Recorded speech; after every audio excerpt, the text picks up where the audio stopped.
The Fall of the House of Usher, Part 2. At the request of Usher, I personally aided him in the arrangements for the temporary entombment. The body having been encoffined, we two alone bore it to its rest. The vault in which we placed it, and which had been so long unopened that our torches, half smothered in its oppressive atmosphere, gave us little opportunity for investigation, was small, damp, and entirely without means of admission for light. Lying at great depth, immediately beneath that portion of the building in which was my own sleeping apartment.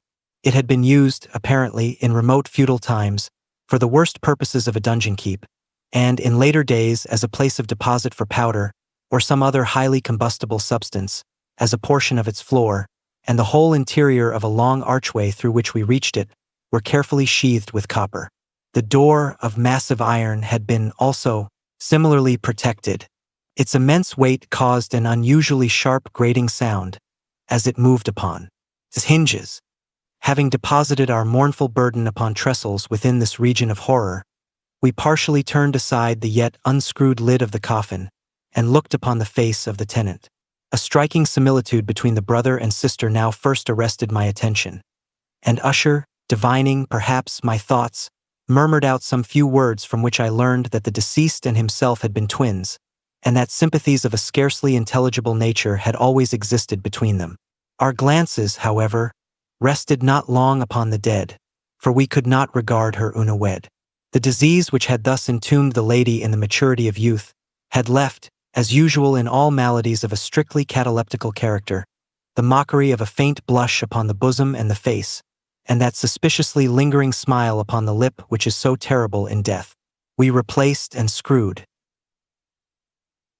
down the lid, and having secured the door of iron, made our way with toil into the scarcely less gloomy apartments of the upper portion of the house. And now, some days of bitter grief having elapsed, an observable change came over the features of the mental disorder of my friend. His ordinary manner had vanished. His ordinary occupations were neglected or forgotten. He roamed from chamber to chamber with hurried, unequal, and objectless step. The pallor of his countenance had assumed, if possible, a more ghastly hue, but the luminousness of his eye had utterly gone out. The once occasional huskiness of his tone was heard no more, and a tremulous quaver, as if of extreme terror, habitually characterized his utterance. There were times, indeed, when I thought his unceasingly agitated mind was laboring with some oppressive secret, to divulge which he struggled for the necessary courage. At times, again, I was obliged to resolve all into the mere inexplicable vagaries of madness, for I beheld him gazing upon vacancy for long hours, in an attitude of the profoundest attention, as if listening to some imaginary sound. It was no wonder that his condition terrified, that it infected me. I felt creeping upon me, by slow yet certain degrees, the wild influences of his own fantastic yet impressive superstitions. It was, especially, upon retiring to bed late in the night of the 7th or 8th day after the placing of the Lady Madeline within the dungeon, that I experienced the full power of such feelings. Sleep came, not near my couch, while the hours waned and waned away. I struggled to reason off the nervousness which had dominion over me. I endeavored to believe that much, if not all of what I felt, was due to the bewildering influence of the gloomy furniture of the room, of the dark and tattered draperies, which, tortured into motion by the breath of a rising tempest, swayed fitfully to and fro upon the walls, and rustled uneasily about the decorations of the bed. But my efforts were fruitless. An irrepressible tremor gradually pervaded my frame, and, at length, there sat upon my very heart an incubus of utterly causeless alarm. Shaking this off with a gasp and a struggle, I uplifted myself upon the pillows, and, peering earnestly within the intense darkness of the chamber, hearkened. I know not why, except that an instinctive spirit prompted me, to certain low and indefinite sounds which came through the pauses of the storm at long intervals, I knew not whence. Overpowered by an intense sentiment of horror, unaccountable yet unendurable, I threw on my clothes with haste, for I felt that I should sleep no more during the night, and endeavored to arouse myself from the pitiable condition into which I had fallen, by pacing rapidly to and fro through the apartment. I had taken but few turns in this manner, when a light step on an adjoining staircase arrested my attention. I presently recognized it as that of Usher. In an instant afterward he rapped, with a gentle touch, at my door, and entered, bearing a lamp. His countenance was, as usual, cadaverously wan, but, moreover, there was a species of mad hilarity in his eyes, and evidently restrained hysteria in his whole demeanor. His air appalled me, but anything was preferable to the solitude which I had so long endured, and I even welcomed his presence as a relief. "And you have not seen it?" he said abruptly, after having stared about him for some moments in silence. "You have not then seen it? But stay, you shall." Thus speaking, and having carefully shaded his lamp, he hurried to one of the casements, and threw it freely open to the storm. The impetuous fury of the entering gust nearly lifted us from our feet. It was, indeed, a tempestuous yet sternly beautiful night, and one wildly singular in its terror and its beauty.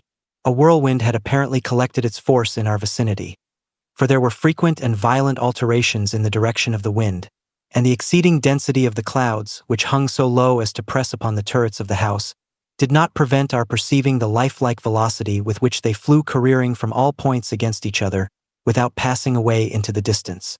I say that even their exceeding density did not prevent our perceiving this, yet we had no glimpse of the moon or stars, nor was there any flashing forth of the lightning. But the under surfaces of the huge masses of agitated vapor, as well as all terrestrial objects immediately around us, were glowing in the unnatural light of a faintly luminous and distinctly visible gaseous exhalation which hung about and enshrouded the mansion. "You must not, you shall not behold this," said I, shudderingly, to Usher, as I led him, with a gentle violence, from the window to a seat. "These appearances, which bewilder you, are merely electrical phenomena not uncommon, or it may be that they have their ghastly origin in the rank miasma of the tarn. Let us close this casement. The air is chilling and dangerous to your frame. Here is one of your favorite romances. I will read and you shall listen, and so we will pass away this terrible night together." The antique volume which I had taken up was the Mad Tryst of Sir Lancelot Canning, but I had called it a favorite of Usher's more in sad jest than in earnest. For, in truth, there is little in its uncouth and unimaginative prolixity which could have had interest for the lofty and spiritual ideality of my friend. It was, however, the only book immediately at hand, and I indulged a vague hope that the excitement which now agitated the hypochondriac might find relief, for the history of mental disorder is full of similar anomalies, even in the extremeness of the folly which I should read. Could I have judged, indeed, by the wild, overstrained air of vivacity with which he hearkened, or apparently hearkened, to the words of the tale, I might well have congratulated myself upon the success of my design. I had arrived at that well-known portion of the story where Ethelred, the hero of the tryst, having sought in vain for peaceable admission into the dwelling of the hermit, proceeds to make good an entrance by force. Here, it will be remembered, the words of the narrative run thus: "And Ethelred, who was by nature of a doughty heart, and who was now mighty withal, on account of the powerfulness of the wine which he had drunken, waited no longer to hold parley with the hermit, who, in sooth, was of an obstinate and maliceful turn, but, feeling the rain upon his shoulders, and fearing the rising of the tempest, uplifted his mace outright, and, with blows, made quickly room in the plankings of the door for his gauntlet hand, and now pulling therewith sturdily, he so cracked, and ripped, and tore all asunder, that the noise of the dry and hollow sounding would alarumed and reverberated throughout the forest." At the termination of this sentence I started, and for a moment paused, for it appeared to me, although I at once concluded that my excited fancy had deceived me, it appeared to me that, from some very remote portion of the mansion, there came, indistinctly, to my ears what might have been, in its exact similarity of character, the echo, but a stifled and dull one certainly, of the very cracking and ripping sound which Sir Lancelot had so particularly described. It was, beyond doubt, the coincidence alone which had arrested my attention. For, amid the rattling of the sashes of the casements, and the ordinary commingled noises of the still increasing storm, the sound in itself had nothing, surely, which should have interested or disturbed me. I continued the story, but the good champion Ethelred, now entering within the door, was sore enraged and amazed to perceive no signal of the maliceful hermit, but in the stead thereof, a dragon of a scaly and prodigious demeanor, and of a fiery tongue, which sate in guard before a palace of gold, with a floor of silver. And upon the wall there hung a shield of shining brass with this legend enwritten: Who entereth herein, a conqueror hath been. Who slayeth the dragon, the shield he shall win. And Ethelred uplifted his mace, and struck upon the head of the dragon, which fell before him, and gave up his pesty breath, with a shriek so horrid and harsh, and withal so piercing, that Ethelred had feigned to close his ears with his hands against the dreadful noise of it, the like whereof was never before heard. Here again I paused abruptly, and now with a feeling of wild amazement, for there could be no doubt whatever that, in this instance, I did actually hear, although from what direction it proceeded I found it impossible to say, a low and apparently distant, but harsh, protracted, and most unusual screaming or grating sound, the exact counterpart of what my fancy had already conjured up for the dragon's unnatural shriek as described by the romancer.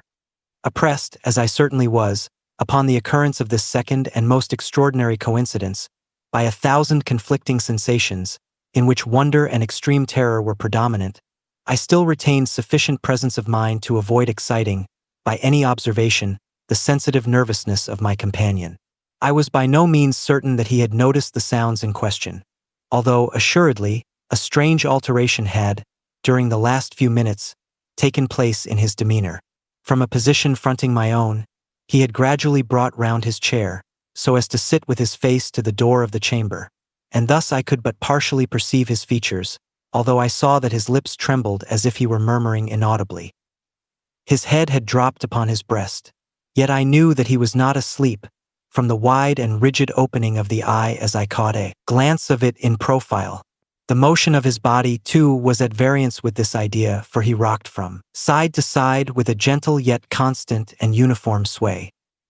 Having rapidly taken notice of all this, I resumed the narrative of Sir Lancelot, which thus proceeded. And now the champion, having escaped from the terrible fury of the dragon, bethinking himself of the brazen shield, and of the breaking up of the enchantment which was upon it, removed the carcass from out of the way before him, and approached valorously over the silver pavement of the castle to where the shield was upon the wall, which in sooth tarried not for his full coming, but fell down at his feet upon the silver floor, with a mighty great and terrible ringing sound. No sooner had these syllables passed my lips, than, as if a shield of brass had indeed, at the moment, fallen heavily upon a floor of silver, I became aware of a distinct, hollow, metallic, and clangorous, yet apparently muffled reverberation. Completely unnerved, I leaped to my feet, but the measured rocking movement of Usher was undisturbed. I rushed to the chair in which he sat. His eyes were bent fixedly before him, and throughout his whole countenance there reigned a stony rigidity. But, as I placed my hand upon his shoulder, there came a strong shudder over his whole person. A sickly smile quivered about his lips, and I saw that he spoke in a low, hurried, and gibbering murmur, as if unconscious of my presence. Bending closely over him, I at length drank in the hideous import of his words. Not hear it? Yes, I hear it and have heard it. Long, many minutes, many hours, many days, have I heard it. Yet I dared not. Oh, pity me, miserable wretch that I am. I dared not speak. We have put her living in the tomb. Said I not that my senses were acute? I now tell you that I heard her first feeble movements in the hollow coffin. I heard them many days ago, yet I dared not speak. And now, tonight, Ethelred, ha! The breaking of the hermit's door, and the death cry of the dragon, and the clangor of the shield. Say, rather, the rending of her coffin, and the grating of the iron hinges of her prison, and her struggles within the coppered archway of the vault. Oh, whither shall I fly? Will she not be here anon? Is she not hurrying to upbraid me for my haste? Have I not heard her footstep on the stair? Do I not distinguish that heavy and horrible beating of her heart? Madman! Here he sprang furiously to his feet, and shrieked out his syllables, as if in the effort he were giving up his soul. Madman! I tell you that she now stands without the door. As if in the superhuman energy of his utterance there had been found the potency of a spell, the huge antique panels to which the speaker pointed, threw slowly back upon the instant their ponderous and ebony jaws. It was the work of the rushing gust. But then without those doors there did stand the lofty and enshrouded figure of the Lady Madeline of Usher. There was blood upon her white robes, and the evidence of some bitter struggle upon every portion of her emaciated frame. For a moment she remained trembling and reeling to and fro upon the threshold. Then, with a low moaning cry, fell heavily inward upon the person of her brother, and in her violent and now final death agonies, bore him to the floor a corpse and a victim to the terrors he had anticipated. From that chamber, and from that mansion I fled aghast. The storm was still abroad in all its wrath as I found myself crossing the old causeway. Suddenly there shot along the path a wild light, and I turned to see whence a gleam so unusual could have issued. For the vast house and its shadows were alone behind me. The radiance was that of the full, setting, and blood-red moon, which now shone vividly through that once barely discernible fissure, of which I have before spoken as extending from the roof of the building, in a zigzag direction, to the base. While I gazed, this fissure rapidly widened. There came a fierce breath of the whirlwind. The entire orb of the satellite burst at once upon my sight. My brain reeled as I saw the mighty walls rushing asunder. There was a long, tumultuous shouting sound like the voice of 1,000 waters, and the deep and dank tarn at my feet closed sullenly and silently over the fragments of the house of Usher.